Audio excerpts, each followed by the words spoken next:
Monsieur de Villepin, je sais qu'on a compris l'accent gaullien de cette candidature. On sait que le général de Gaulle disait l'intendant suivra, mais enfin l'intendant c'est important quand même.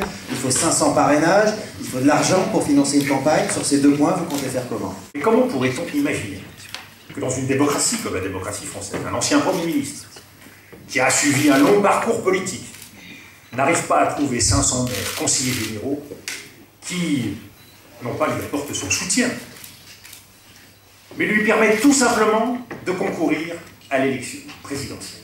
J'imagine que vous comptez plus sur les soutiens des élus de gauche et socialistes que sur ceux du UMP? Non, je compte sur les soutiens. Vous savez, l'immense majorité des maires de France n'est ni UMP, ni Parti socialiste.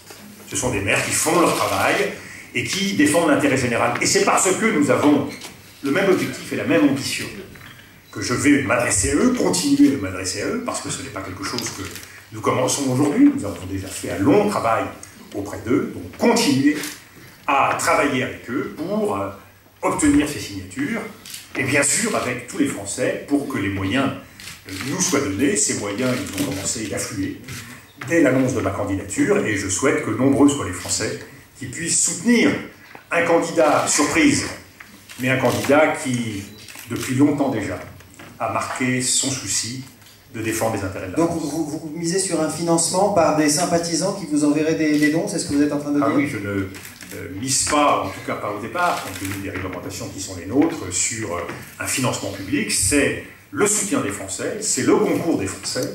Et ce concours, une fois de plus, il a commencé depuis plusieurs mois à s'exprimer, et je souhaite qu'il s'intensifie pour nous permettre de faire une campagne qui sera une campagne économique, parce que je crois qu'il serait indécent de dépenser plusieurs dizaines de milliers d'euros, de millions d'euros dans cette période.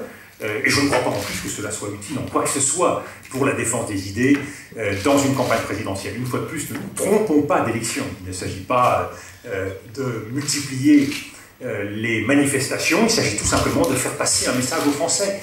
Et les Français choisiront. Mais je pense qu'on peut faire une campagne économe, digne, avec quelques millions d'euros. Je crois que c'est parfaitement à la hauteur des enjeux. S'ils s'inquiètent pour moi, ben, qu'ils patientent. Je pense que d'ici quelques jours, ils s'inquiéteront un peu moins. Vous confirmez qu'on vous a proposé un poste au gouvernement dans les dernières semaines? On a proposé beaucoup de choses, et à aucun moment, je le dis, ma démarche n'a été une démarche de négociation de poste. Je ne suis pas quelqu'un qui est susceptible de ce type de compromission.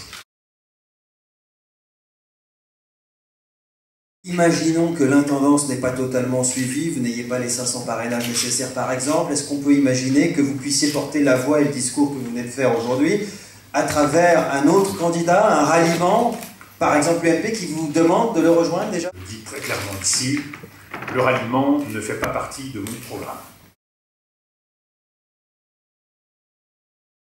Quelle est votre équipe? Qui sera votre directeur de campagne? Comment vous vous organisez? Je mets en place actuellement l'ensemble de ce dispositif, et dès le mois de janvier, nous aurons une équipe parfaitement opérationnelle, installée dans le QG de campagne. J'aurai l'occasion de présenter à la presse l'ensemble de cette équipe, ainsi que le nouveau projet présidentiel que j'entends défendre.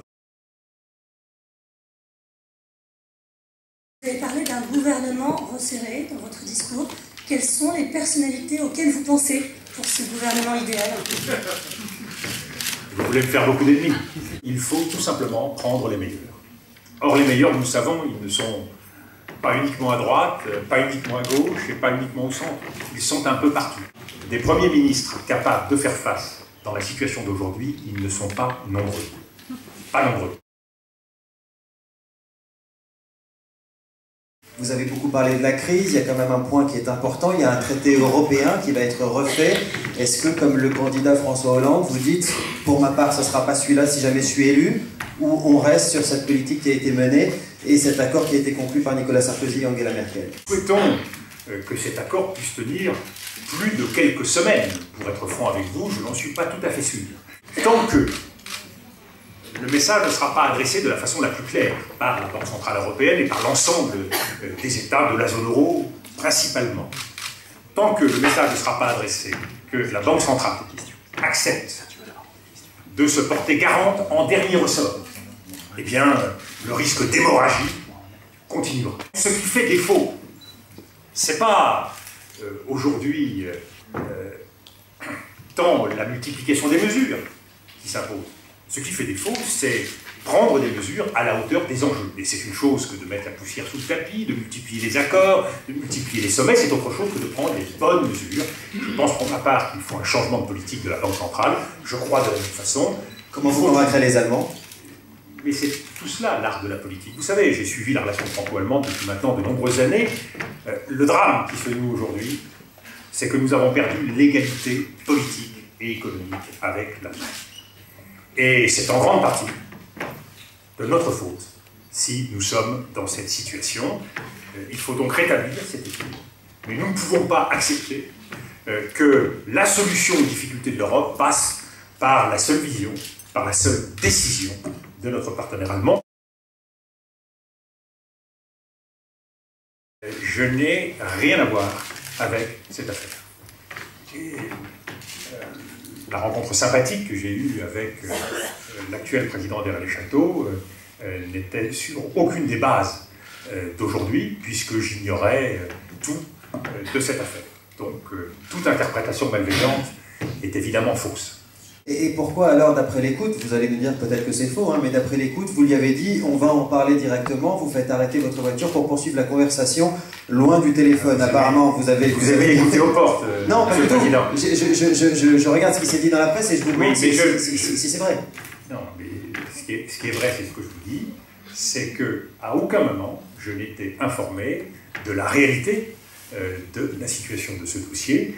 Donc voilà, j'ai un ami que je croyais pleinement innocent, et c'est dans ce sens que j'ai évoqué cette question avec lui, mais je n'ai rien à voir avec ce dossier, et il faut se méfier des écoutes tronquées. Est-ce que vous vous sentez prêt comme lui, d'abord à mener une vie extrêmement sobre comme le faisait l'homme de Colombey, ensuite à installer un petit compteur électrique à l'Élysée pour mesurer votre propre consommation, et enfin, si vous êtes invité dans un hôtel, à laisser sur la table un pourboire équivalent au prix de la chambre comme le faisait le général? Ben, c'est ce que je fais aussi. L'exigence de sobriété s'impose par définition à un président de la République qui se doit de donner l'exemple, et de ce point de vue, c'est vrai, nous avons encore beaucoup à faire.